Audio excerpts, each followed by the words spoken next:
अच्छा, साजिद तारड़ साहब जो हाँ एक जी। वेल नोन पाकिस्तानी अमेरिकन हैं, वो भी हाल ही में इंडिया गए थे और वो बड़े इम्प्रेस होके वापस आए हैं। उनके मैंने कुछ इंटरव्यूज़ देखे, तो वो कहते हैं कि इंडिया पहचाना नहीं जाता। 5-7 साल पहले अगर आप गए हैं, 10 साल पहले गए हैं, तो it has changed beyond recognition. तो आप राइट। क्या कहते हैं कि इन्वेस्टमेंट आ रही है? क्या क्या डेवलपमेंट्स हुई हैं? अभी मैंने खबर पढ़ी थी कि चिप मेकिंग प्लांट्स लगाए जा रहे हैं सेमीकंडक्टर के, जिसमें जी। ताइवान, साउथ कोरिया और अमेरिका काफ़ी एडवांस्ड हैं, तो उसमें इंडिया भी अपना मकाम बनाना चाह रहा है और उसके लिए कहा जाता है कि $15 बिलियन से ज़्यादा खर्च आएगा, जिसमें गवर्नमेंट ने भी कहा है कि हम 10 बिलियन के इंसेंटिव्स देंगे। तो बाकी किन एरियाज़ में इन्वेस्टमेंट आ रही है और क्या सूरत-ए-हाल है? चौधरी साहब, सबसे बड़ा इन्वेस्टमेंट तो इंफ्रास्ट्रक्चर में हो रहा है। पहाड़ियों के अंदर वियाडुक्ट बन रहे हैं, टनल्स बन रही हैं और रोड्स की कंडीशन मैं आपसे ऑन रिकॉर्ड कह सकता हूँ कि यूरोप से बढ़िया है। हुँ, हुँ। और रोड की सेफ्टी के लिए बड़ा कुछ किया जा रहा है। हाँ, ट्रैफ़िक का मुझे एक कंसर्न है कि जो सेंस ऑफ ट्रैफ़िक इंडिया में अभी नहीं है। गाड़ियाँ भगाते हैं, जिसके पास बड़ी है, वो उससे ज़्यादा भगा रहा है। इन्वेस्टमेंट अगर आपने 2 दिन पहले कोई न्यूज़ देखी होगी तो ये 4 कंट्रीज़ हैं, उसमें आइसलैंड, नॉर्वे, स्विट्ज़रलैंड और लिechtenstein ने इंडिया के साथ पैक्ट किया है, वो $100 बिलियन इन्वेस्ट करेंगे, जिससे 1 मिलियन आदमी को जॉब क्रिएट की होगी इंडिया में। तो हुँ, वो हुँ। जो सेक्टर्स हैं, वो यही इंफ्रास्ट्रक्चर सेक्टर होंगे, रिन्यूएबल एनर्जी के सेक्टर्स हैं। तो इसमें इंडिया में बहुत बड़ी-बड़ी इन्वेस्टमेंट आ रही हैं और दूसरा एक डिफेंस सेक्टर तैयार हो गया इंडिया। वो हुँ, जो हुँ। डिफेंस सेक्टर है, उसमें इंडिया ने एक ही कंट्री से अपना डिफेंस का जो बजट था वो पूरा करता था, वो रशिया था। अभी आप देखिए कि यूरोप पीछे भाग रहा है। तो 16 या 16 और 18 अगस्त को ये 4 कंट्रीज़ जो हैं, उसमें स्पेन है, जर्मनी है, फ्रांस और इंडिया के साथ मिलके एयर फ़ोर्स की एक्सरसाइज़ की जाएगी। हुँ, वो हुँ। एक्सरसाइज़ इसलिए नहीं है कि अपने जहाज दिखाने के लिए, वो ये दिखाया जाएगा कि हम हमारे पास टेक्नोलॉजी है, वो हम इंडिया को दे सकते हैं, हुँ, हुँ। डिफेंस सेक्टर में और इंडिया की डिफेंस सेक्टर भी अपने आप को बाहर एक्सप्लोर कर रही है। तो वो आप अंदाज़ा लगाइए कि इस वक़्त जो जीडीपी है वो 8.2% के हिसाब से जा रही है और वो इस वक़्त हाईएस्ट इन द वर्ल्ड मानी जा रही है। और उससे इंडिया को फ़ायदा ये होता है कि जो फॉरेन डायरेक्ट इन्वेस्टमेंट है, उसका रेशियो दिन पर दिन बढ़ता जा रहा है और उससे जो जॉब क्रिएट हो रही है, अभी फाइनेंस नेट नाम का एक यहाँ पर इंटरनेट पोर्टल है, जिसमें उन्होंने बोला है कि इंडिया वालों ने इन लास्ट 2 इयर्स में 80 मिलियन जॉब्स क्रिएट की हैं। तो हुँ, हुँ। वो नज़र भी आती हैं, अभी मैं अगर अपनी भांजे-भतीजियों से बात करूँ, तो उनकी सैलरीज़ देख के मुझे लगता है कि they are in a very good position, they can afford 2 cars, hmm, hmm. Apartment with 4 bedrooms, जिसका यानी यूरोप में भी लोग सोचेंगे यार मैं कहाँ से ये €1100 मैं इसका किराया दूँ और वो वहाँ पे उसको अफोर्ड करते हैं और इंडिया के विद इन इंडिया आप देखेंगे कि क्योंकि इंफ्रास्ट्रक्चर अच्छा हो गया है, टूरिज़्म बहुत बढ़ गया है। हुँ, हुँ। इंडिया के अंदर ही मैं उदयपुर में गया तो जबकि वो ऑफ सीज़न होने वाला था, आपको वहाँ पर 100,000 टूरिस्ट जो हैं, वो आपको मिलते हैं, जो होटल्स में फुल बुकिंग है, सुबह आपको ब्रेकफ़ास्ट के लिए कभी-कभी 5 स्टार होटल में ही बाहर खड़ा होना होता है, 10 मिनट इंतज़ार करना पड़ता है। तो ये एक एक नया जो ट्रेंड स्टार्ट हुआ है कि विदिन कंट्री घूमना है, उसमें आप देख सकते हैं कि इंफ्रास्ट्रक्चर बना है तभी वो जा सकते हैं। ट्रेन्स जो हैं वो लॉन्च हो रही हैं। सीमेंस वालों ने इंडियन जो मोबिलिटी या टाटा के साथ कॉन्ट्रैक्ट किया वो 1000 से ऊपर गुड्स ट्रेन का इंजन तैयार करेंगे। वो न नासिक में और चेन्नई में बोगीज़ तैयार हो रही हैं।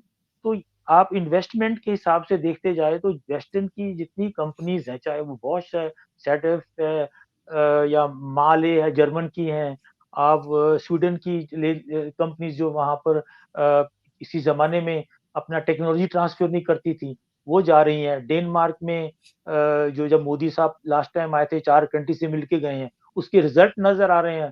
फूड प्रोसेसिंग में हॉलैंड इंडिया के साथ काम कर रहा है। गुजरात में गाय जो है वो ज़्यादा दूध दे उसकी प्रोसेसिंग हॉलैंड से आ रही है। वो हुँ, उनको हुँ। बता रहे हैं कि आपने गाय को कैसे रखना है, उसमें म्यूज़िक लगाना है, उसमें ये करना है ताकि लकी गाय जो है she will also produce more milk. तो ये अवेयरनेस जो है आ रही है। लेकिन साथ-साथ एक नेगेटिव पॉइंट भी मैं आपको बताऊँगा, जो अभी इंडिया की एक बड़ी-बड़ी प्रॉब्लम है वो है गार्बेज, प्लास्टिक। हुँ, हुँ। तो आप उसके लिए इन्होंने अभी गडकरी साहब ने काम तो स्टार्ट किया है कि जितने बड़े-बड़े वो किले बने हुए थे गार्बेज के, उनको रीप्रोसेसिंग करके सड़क के नीचे डालो। और इन घर में भी एक अवेयरनेस आ गई है कि रोज सुबह आपका कूड़ा उठाने वाली फैसिलिटी मैनेजमेंट वाले लोग आते हैं। वो एक गीला कूड़ा, एक सूखा कूड़ा, एक प्लास्टिक है और एक पेपर है, वो तीनों चारों को एक अलग तरीके से लेके जाते हैं और हर कॉलोनी में उन्होंने एक सेंटर बना दिया है जहाँ उसकी रिसाइकलिंग के लिए को डिवाइड किया जाता है। लेकिन हुँ, हुँ। चौधरी साहब इसको भी आखिरी गाँव तक इम्प्लीमेंट करने के लिए 10 साल लग जाएँगे। हुँ, हुँ। ये एक चैलेंज है इंडिया का, प्लास्टिक को बंद भी कर रहे हैं और आज किसी बड़े स्टोर में आप जाइए, आपको प्लास्टिक नहीं मिलेगी, आपको लिफ़ाफ़ा मिलेगा जिसमें आपको सामान डाल के देंगे। लेकिन जो वेंडर्स सड़क पे बैठ के सब्जियाँ बेचते हैं, वो अभी भी प्लास्टिक की थैली में आपको धनिया डाल के देंगे। तो ये थोड़ी-सी अवेयरनेस बच्चों में बड़ी आई है, मेरी छोटी-सी पोती है, मैंने उसको चॉकलेट लेके दिया, तो मैंने उसको वहीं खोल के थोड़ा-सा दे दिया। तो वो मेरी तरफ देखते रही कि मैं इस कागज़ का क्या कर रहा हूँ? हुँ, हुँ। तो मैंने उसको बोला कि या कहती है नाना जी गिव इट टू मी। उसने हुँ, वो हुँ। अपनी जेब में डाला, मैं उसको घर लेकर आया, मैंने नोट किया वो क्या कर रही है। आते ही हुँ, सबसे पहले उसने गार्बेज बॉक्स में वो डाला, फिर अपने हाथ धोए। तो हुँ, वो हुँ। 3 और 4 साल की बच्ची का जो अवेयरनेस है, I think they will change the world. They will change the fate of India also. जी। अच्छा, मुस्लिम औरतों की बात आप कर रहे थे, उस पे थोड़ी-सी मज़ीद रोशनी डालिएगा जी। कि has the condition of Muslim women improved, particularly in UP? Yes, yes. हुँ, हुँ। वो जो पुलिस जो जो यूपी की जो मुस्लिम्स हैं, they are in very favour of Yogi Adityanath. हुँ, वो हुँ। गोरखपुर में जहाँ अपने घर बैठता है, वहाँ पर उसको जो मेजॉरिटी ऑफ पीपल जो उसको पर्सनली मिलने आती हैं, वो मुस्लिम वुमेन्स होती हैं। अपना हुँ, हुँ। कंसर्न रखती हैं, अपने बच्चों की फ्यूचर के बारे में सोचती हैं और मुझे ये भी सुनने को मिला है, देखने को तो नहीं मिला कि उनको एनकरेज करते हैं उनके हस्बैंड। हुँ, हुँ। वो उनको बोलती ठीक है, तुम जाओ, ये बात करके आओ, है ना? तो तुम वो उनको जो उनकी फैसिलिटीज़ उनको मिलती हैं और सबसे बड़ी बात ये है कि 24 आवर्स के अंदर उनकी कंसर्न सुनी जाती है। हुँ, हुँ। तो जब भी वो उनको कोई माइक्रोफ़ोन पकड़ाता है, चाहे वो एंटी गवर्नमेंट है या प्रो बीजेपी वाले हैं, वो स्लोगन ये लगाते हैं कि अब की बार मोदी सरकार। हुँ, हम हुँ। कहते हैं हमारा भाई मोदी है, ये इसने हमारी ज़िंदगी बचाई है, हम इसी को वोट देंगे, इसी के लिए हम जिएँगे। अभी अर्बन जो है अर्बनाइज़ेशन में तो आपको मिलेंगे पढ़े-लिखे मुस्लिम्स भी और उनकी उनके विचार सुनने वाले लोग मिलेंगे। अब डीप इंडिया में मैंने नहीं जाके देखा। वहाँ पर मुस्लिम जो औरतें उनकी कंडीशन क्या होगी, ये मुझे नेक्स्ट टूर में मैं जाऊँगा महाराष्ट्र के गाँव, ये लातूर वगैरह जो है, वो डीप गाँव हैं, यूपी में भी बहुत सारे डीप गाँव हैं, जहाँ मेरा जाना नहीं हुआ। राजस्थान का मुझे पता लगा है कि वहाँ मुसलमानों में अवेयरनेस बहुत आई है और खातूनों के लिए गवर्नमेंट ने ये जो नई गवर्नमेंट आई है अभी बीजेपी उन्होंने इसके लिए स्पेशल प्रोग्राम भी लॉन्च किए। और मैंने तो ये ये भी सुना है कि जो सरकार ने घर बनाए हैं या फ्लैट बनाए हैं, उनकी ओनरशिप औरतों के नाम है। जी, जी, बिल्कुल ठीक सुना आपने। हुँ, हुँ। क्योंकि आदमी दोबारा शादी करके आ जाएगा, तो औरत को घर से बाहर निकाल देगा, वो होते नहीं जी औरत की ओनरशिप। हुँ, अब हुँ। वो बाद में उसके साथ रहे ना रहे दैट्स अनदर क्वेश्चन हुँ। लेकिन औरतों को उन्होंने एम्पावरमेंट दी है और चौधरी साहब जो इंडिया की सेमी सिक्योरिटी फोर्सेस है ना, अगर आप दिल्ली एयरपोर्ट में जाओ या बैंगलोर या महाराष्ट्र कहीं पर भी, तो वो जो सामने यूनिफ़ॉर्म में है, तो आपको वहाँ पर सब इंस्पेक्टर, इंस्पेक्टर्स जो हैं, वो मुस्लिम औरतें मिलेंगी। किसी का हुँ, नाम हुँ। नाज़िया इलाही है, तो किसी का महबूबा है, तो मैं वो देखता रहता। मुझे थोड़ा शौक था कि देखूँ हुँ। ये इनका नाम क्या है, तो मैं कभी पूछ भी लेता था, what is your name please? तो वो बोलती थी, why you are asking me? मैं कहा, no hmm, just my curiosity है, तो मेरा नाम ये है ये। तो उसमें मुझे हुँ। एक काफ़ी अच्छी परसेंटेज मुस्लिम्स औरतों की मिलती थी, खातूनों की मिलती थी। चलें जो अच्छी शो बात ये है। हुँ। जो जो शो करता है कि they are coming out of that hierarchy वो जो एक हुँ, घर हुँ, में बनी हुई थी कि बुजुर्ग ने जो बोल दिया वो ठीक है। और हुँ, एक और बैड पॉइंट भी है, अगर कोई मुस्लिम लड़की किसी हिंदू से उसको प्यार हो जाता है, तो उसको खतरा भी हो जाता है। हुँ, वो हुँ। फिर पुलिस को बोलती है हमारी सिक्योरिटी करो, ये करो, वो करो। तो कुछ केसेस हुए भी हैं, जिसमें उनको डराया गया है या उनको उनके ऊपर अटैक भी हुए हैं। तो लेकिन ऑल ओवर सिचुएशन जो मैं बोलूँगा बहुत अच्छी है। अच्छा डॉक्टर साहब, यहाँ हमारे यहाँ पश्तो में एक प्रोवर्ब है, "ख़ज़ा द कोरदा या द गोरदा", यानी औरत के लिए 2 ही जगह हैं, घर है या कब्र है। कोई पब्लिक रोल उसके लिए नहीं है। लेकिन जो पढ़े-लिखे पश्तून है ना, वो भी इसका मज़ाक उड़ाते हैं अब। तो मुझे एक खातून बता रही थी, उन्होंने पीएचडी की अमेरिका से, कि मेरा भाई जो है ना, मुझे छेड़ने के लिए इस प्रोवर्ब का हवाला देता है। नहीं बा वैसे देखा जाए तो ये बहुत शर्मिंदगी की बात है। इसपे हमें जी। हँसी आ रही है, हँसी हमें हुँ, उनकी पॉवर्टी पे आ रही है। The hmm, poverty of thinking जो है, उसपे हाँ, हमें हँसी आ रही है। इंटेलेक्चुअल और intellectual Intel poverty. Intellectual poverty है। और जी। आपको आप जो बड़े-बड़े शहर हैं, जहाँ मुंबई, पुणे, आप चले जाइए दिल्ली, जयपुर, बैंगलोर। इसमें आप हाँ, बैंगलोर, इनको इनमें आपको हाई पोज़ीशंस पर मुस्लिम फीमेल्स और मेल्स भी मिलेंगे। हुँ, हुँ, ओके। अब देखिए हाँ, मैं तो इस चीज़ को मैंने इसको इस विज़िट में अपनी मेरा नज़रिया इन चीज़ों पे ज़्यादा रहा है। हुँ, हुँ, कि मैं देखूँ कि कहाँ पर मैं मुल्क छोड़ के गया था और कहाँ पर पहुँचा है।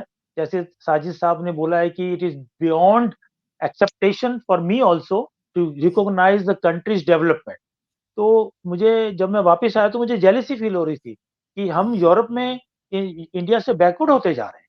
हुँ, हुँ, वो इंफ्रास्ट्रक्चर बना रहे हैं, डिजिटलाइज़ेशन है, एक आधार कार्ड आप पकड़ो, आप अपनी टिकट बुक करो, गाड़ी खरीद लो, ट्रैक्टर ले लो, जहाँ मर्ज़ी चले जाओ। यहाँ मुझे 50 फॉर्म भरने पड़ते हैं।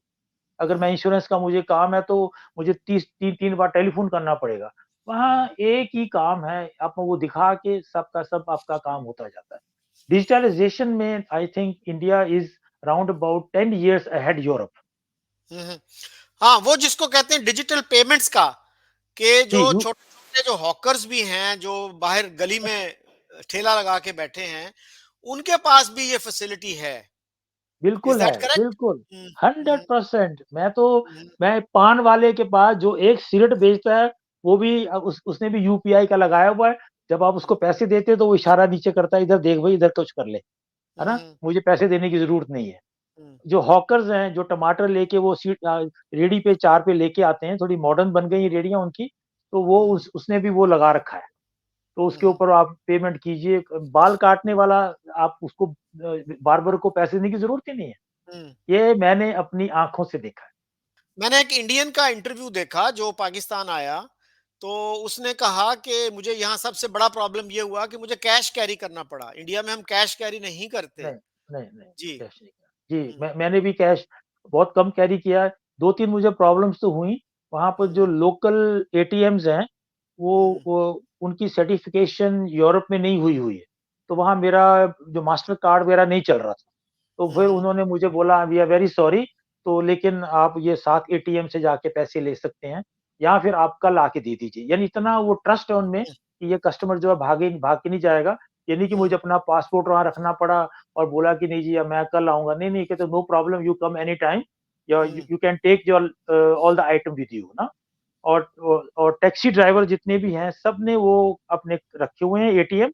आप वहीं पर टक से करो, वाईफ़ाई का फटाफट आप वो रसीद निकाल के हाथ में पकड़ाते हैं, किसी को कैश देने की ज़रूरत नहीं है। अच्छा डॉक्टर साहब, यूनिफॉर्म सिविल कोड की बात हो रही है कि नेक्स्ट इलेक्शन से पहले-पहले यूनिफॉर्म सिविल कोड जो है वो लागू हो जाएगा। इसको कैसे देखते हैं आप? मुझे लगता है कि इस इलेक्शन से पहले ये अभी इम्प्लीमेंट शायद ना हो। हुँ, हुँ, इसके साइन नज़र आते हैं और हुँ, इसके लिए गवर्नमेंट के पास मेजॉरिटी भी है और हुँ, इसके पास जो इंफ्रास्ट्रक्चर वो बना रहे हैं, उसको वो कंप्लीट भी कर सकते हैं। लेकिन कुछ तंज़ीमें हैं जो इसका नाजायज़ फ़ायदा उठाएँगे और सड़कों पे आने की ट्राई करेंगे। I don't think that the government of India want to have a trouble situation before election. Maybe after election they have a very strong mandate then they will hmm, apply it. ये hmm, मुझे लगता है, this is my personal view. Media वाले जो मर्जी बोलें, मैं नहीं सोचता कि इलेक्शन से पहले कोई कोई स्ट्राइक स्टार्ट हो जाए और आज दिल्ली बंद करो, आज हाईवे क्लोज कर दो। They don't want this kind of trouble. May be जब वो एक अच्छी मेजोरिटी लेके आएंगे तो उनकी इम्प्लीमेंटेशन जो है वो अमित शाह जो है day after he will do it. अच्छा, पंजाब में प्रोटेस्ट हो रहा था, जो फार्मर्स प्रोटेस्ट कर रहे थे, वो खत्म हो गया है, क्या है उसका? वो बहुत लो लेवल पे है और उसके बड़ी हँसी की बात है, वो एमएसपी की बात करते हैं उसको बढ़ाओ, जब इंटरव्यू लेने को उनके पास जाता है, तो उनको एमएससी का मतलब ही नहीं पता क्या होता है, एमएसपी का मतलब क्या होता है। और हम्म, ये एक ऑर्गेनाइज़्ड है, उसमें बहुत सारे कम्युनिस्ट पार्टी और कांग्रेस वालों का भी हाथ है, माना जाता है।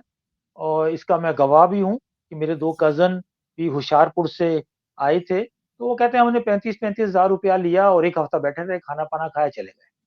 तो ये हम्म, एक प्रोटेस्ट जो है it is just against Modi, उसको शो हम्म, करना, सड़कें बंद करो, लेकिन उनकी सिंपैथी चौधरी साहब नहीं है। पूरे एक एक वहाँ पे स्लोगन था कि जो किसान है वो अन्नदाता है। हम्म, वो कहते हैं भैया अगर तुम्हारा इस बिज़नेस में काम नहीं चलता तो बिज़नेस बंद कर दो ना। हम्म, हम तुम्हें अन्नदाता बोल के तुम्हें सिर पे क्यों चढ़ाएँ? ये तुम काम करते हो अपनी रोटी के लिए, अपनी रोज़ी के लिए। अगर उसमें हम्म, तुम्हें घाटा नज़र आता है तो छोड़ दो। तो हम्म, जाओ यहाँ से। कल बोलेगा ये सड़क बनाने वाला सड़क दाता है, मकान बनाने वाला मकान दाता है। बोलते नहीं, ये जो नैरेटिव है ये नहीं चल रहा। अब वो बैठे हुए हैं, कभी औरतों को सामने ले आते हैं, कभी खुद चले आते हैं, लेकिन जो बैकबोन जो उनके पीछे खड़ी होनी थी ना, वो नहीं है। लोगों की सिंपैथी नहीं है। कहते हैं यूपी के किसान को प्रॉब्लम नहीं है, आंध्र प्रदेश में, तमिलनाडु में, गुजरात में, ये पंजाब के क्यों प्रॉब्लम है? वो ये हम्म, प्रॉब्लम जो है वो पॉलिटिकल प्रॉब्लम है चौधरी साहब। हम्म। Any final thoughts? कोई चीज रह गई हो तो प्लीज ऐड कीजिएगा। ज़रूर, मैं नेक्स्ट आपके साथ एक शो और करूँगा जिसमें मैं कुछ डिटेल्स में इंफ्रास्ट्रक्चर्स के प्रोग्राम, हेल्थ के प्रोग्राम, एजुकेशन के मामले में मैं आपको थोड़ा-सा और इलैबोरेट करूँगा और मैं आपको कुछ फ़ोटोज़ भी भेज दूँगा। मेरे साथ एक छोटा-सा इंसिडेंट पॉज़िटिव हुआ था उदयपुर में। जो हम्म, मेरा स्कूटर ड्राइवर था, जो मेरा थ्री व्हीलर वाला था, वो मुस्लिम आदमी था। हम्म, तो मैंने उससे पूछा आपका क्या नाम है? बोलते करीम भाई। तो हम हम्म, 4 लोग थे, उसके स्कूटर में हम सुबह जाते थे, वो थ्री व्हीलर जो ऑटो रिक्शा होती है, तो उसने पूरा जयपुर हमें उदयपुर हमें घुमाया, बड़ी सेवा की हमारी, अच्छे-अच्छे हमें लोकेशन पे लेके गया और एट द एंड वो हमें अपने घर लेके गया। हम्म, कहता मैं आपको मेरी बेगम, मेरे बच्चे आपसे मिलना चाहते हैं, आप एक साइंटिस्ट हो, मैं उनको आपका एग्ज़ाम्पल देना चाहता हूँ, तो आप आके मिलो। तो छोटा-सा घर, प्यारा-सा घर, कहता मैं सारा दिन 7 दिन 24 घंटे मैं स्कूटर चलाता हूँ। मेरी वाइफ़ जो है वो डोमेस्टिक सर्वेंट है किसी के घर में, लेकिन हम्म, मेरा एक लड़का, एक लड़की है, मैं उसको पढ़ा रहा हूँ। वो हम्म, अफ़सर बनेंगे, इंजीनियर बनेंगे, डॉक्टर बनेंगे, जो भी उनकी ख्वाहिश है वो बनेंगे। मेरी तरफ से बिल्कुल कोई कमी नहीं मैं छोड़ूँगा और मैंने ये डिसीज़न तब लिया जब मैं वो गेटो छोड़कर किसी और बस्ती में चला गया। Very good. ये मेरा एक बहुत पॉज़िटिव ल रहा, मैं इतना खुश हुआ और मैंने उसको ये भी बोला कि अगर मैं कुछ कर सकूँ बच्चों के लिए, तो मुझे आप ज़रूर बोलिए, ये मेरा कॉन्टैक्ट नंबर है। तो मैं उसके साथ व्हाट्सएप पे इसको छोटी-मोटी चीज़ें भेजता रहता हूँ, फेसटाइम कर लेता हूँ उसके बच्चों के साथ। बड़े प्यारे बच्चे हैं और मुझे लगता है यही हिंदुस्तान का फ्यूचर है। Thank you very much sir. You are most welcome Chaudhary साहब, आप भी खुश रहिए और दोबारा प्रोग्राम करते हैं, फिर मैं उसमें कुछ और थॉट्स आपके जी, साथ कन्वे करूँगा। Sure. Okay, thank you very much, all the best, take care.